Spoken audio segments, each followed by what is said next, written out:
Hello guys and girls, this is Rob Grineveld, also known as Bill Greenfield. A lot of people lately have been asking what kind of AEG I've been running for the past couple years, and this is classic Army CA-33. It's different, it's not an M4, it's HK, which is really cool. But a lot of people don't know what this is. So this is going to be my first review video on this AEG. Alright, first of all, when you get this rifle, it's going to be pretty solid. You know, like right out of the box, it's going to chrono right about 300, 325 with a .25.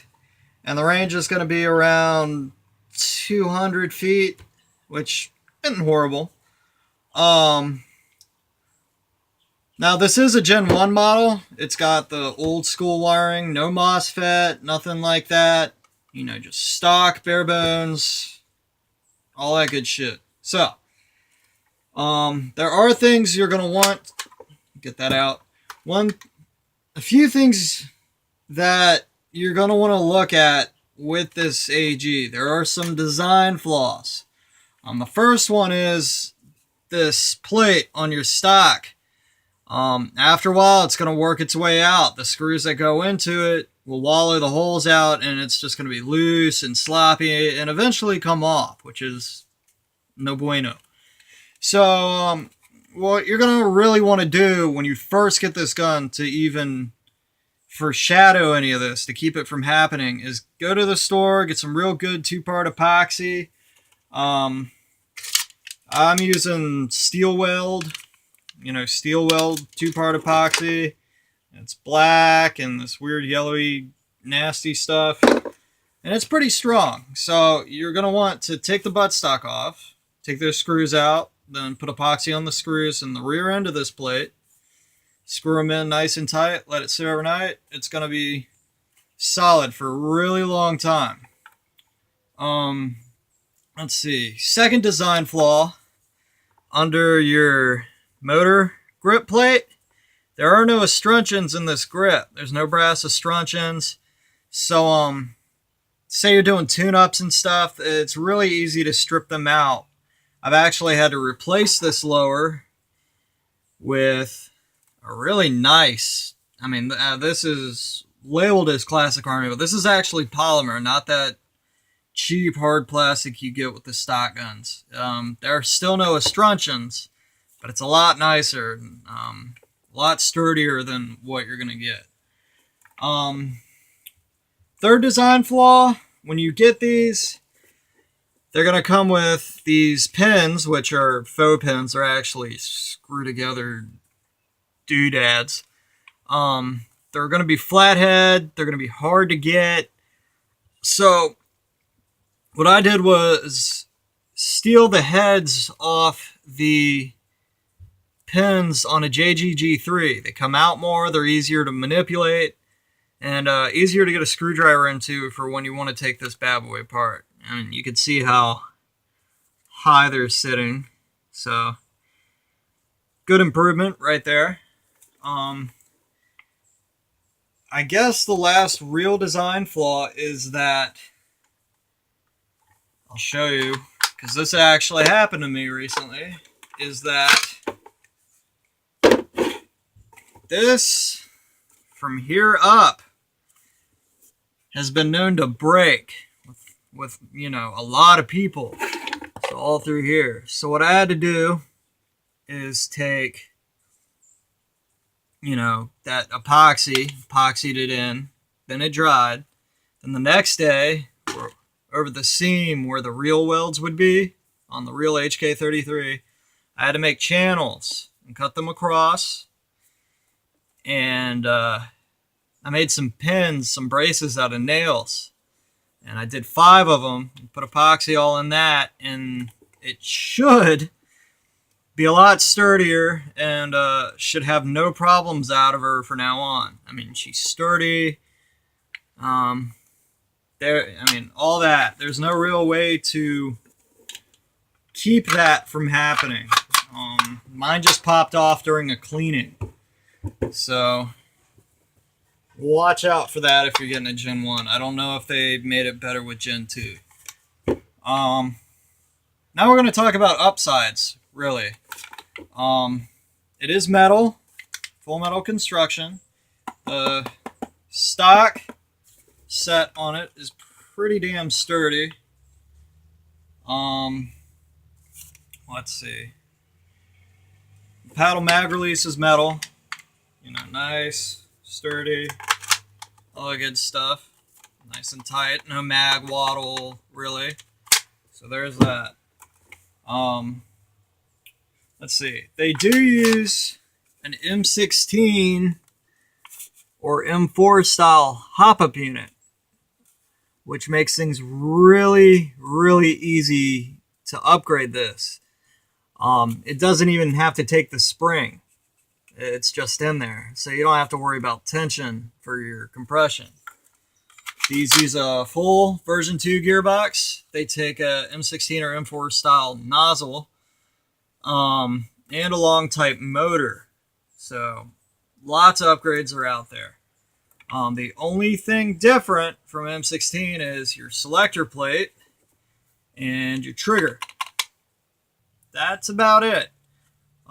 These triggers are hard to find. I'm seeing that the new Classic Army models are coming with a thinner trigger. You'll see in like a JG MP5 or CYMA MP5. I actually like this trigger better. It's just cooler. I've got like 6 of these. I've done bottom up. Let's see. When you do get these, it's going to come with a fat, not, 8.4 brick type battery. I actually use these, but I use 9.6s. I don't mind the big Tamiya. Now you get these guys talking about MOSFETs and stuff like that for better trigger response. Well, for stock wiring, the trigger response is pretty freaking awesome. Yeah, it's going to be pretty close to immediate trigger response, which is pretty damn cool. Let's see. I have put well over $100 into upgrading this cool ass AEG. I went with a full Lunex compression upgrade. I put in a 120 spring. I've put in the new JG steel tooth piston. And yes, JG has a bad rap, but I put well over 10,000 BBs through this thing with no sheared teeth. I have an Echo 1 high torque motor, and I don't know if I said it already, but SHS ball bearing spring guide. I have got this shooting at 335 to 340 with a 0.28, and my range has gone up to close to 300 feet, which is almost 100 yards, roughly. I did go with a Lunex hop-up unit.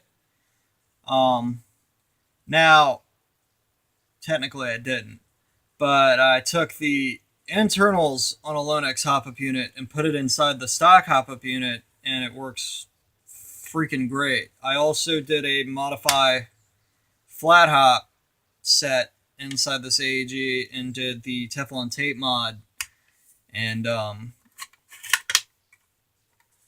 I'm now competing with sniper rifles, which is super cool. Plus I get full auto, so that makes sense. The only thing I haven't done to this is put in a new barrel. I'm not seeing a real point. I'm holding groups like this at 300 feet, so I'm gonna hit you, and it does hurt. So there is that. Oh yeah, I guess I gotta go with one or two more downsides. There will be a a little support under all this to keep your stock from rattling. But they're made out of plastic. They're real cheesy, and mine broke on me the second day I had it, really. Just fucking around with it. So what I ended up doing was taking that out, and I drilled a hole right here behind the rear sight and made a screw. See it? Made a screw. It's out of the way. It's solid. I don't have to worry about my stock breaking. I don't have to worry about anything really breaking. The alignment's great. It's not that noticeable. So I do recommend doing that when you get the chance. The metal is soft enough to where it'll thread itself. You don't even have to use a tap and die set. And the other downside is these guys are freaking hard to get. You can get them through Airsoft GI. Hope they have them. You can go to Classic Army Shop and try to get them directly from Hong Kong. They are now out of mid caps. They have a few high caps, but if you have this AEG, get them while you can. And then I guess you could contact Classic Army USA and see if they have any, but odds are they won't. I was lucky enough to go to Airsoft GI and find 6 of these bad boys for $15 each. And they work great. These are mid caps, so I don't have to deal with rattle. I do have to worry just a hair. I mean, some people aren't going to worry about it, but this plate on the bottom of your magazine will slide a little bit. That wigs me out, so I just stuck some electrical tape and went over it. Doesn't bother me at all. And yes, I do number my mags. I guess that's about it, really, for this AEG. I do recommend it, and then just do the mods, and it'll be a very solid and very reliable AEG. There's not too many of you get it because I like being the cool guy on the field that has a different gun. Now, more about how I'm running this. I have a original style leather real H&K sling. That's my preference. I don't need a 3-point whatever. It doesn't bother me. I just, it's easy enough. Sling it around my neck like that, and I just walk through the woods like this. Not hard. Now I've had people ask about my runes. This is the symbol for deception and camouflage. And this is in Full Thark. It actually says War Goat, the Americanized Full Thark, which is what I call it because it would be spelled differently. But this is War Goat. This is the name of my AEG right here. Now people ask, why War Goat? Why War Goat? My buddies, it was my second time playing a real airsoft game, and I was trekking through Ballahack, and I'm on the edge, and there's like 4 or 5 guys in the tower.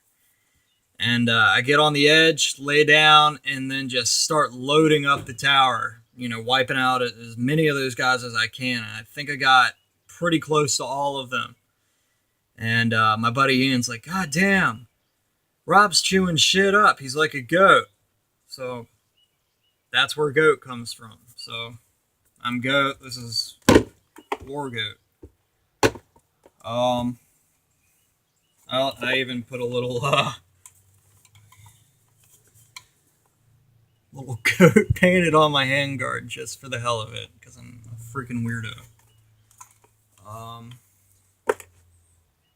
I guess that's it. Y'all have a good day. If you got any questions, please email me. I also have a Facebook page. I'm Rob Groneveld, or Groneveld. ROB, GROENEVELDT. Also, if you want to go to my other Facebook page, I am Bill Greenfield. So BILLGREENFIELD. That's my alias for when I get muted for stupid shit. I also have a customization Facebook page. If any of you Virginians want some, tech work done, I'll start offering classes here soon to help people out with their AGs, just real simple maintenance stuff. Anyways, that page is called Rob's Airsoft Customs. Please check me out. I could really use some work and some support. And I also have a YouTube channel, Rob Grunewald. It's just raw, unedited video footage from my games at the Swamp Fun Park and New Kent Paintball Airsoft games.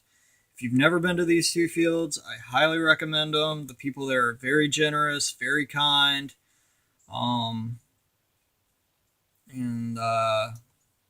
Yeah, I guess I'll see you later. Cheers. Damn it.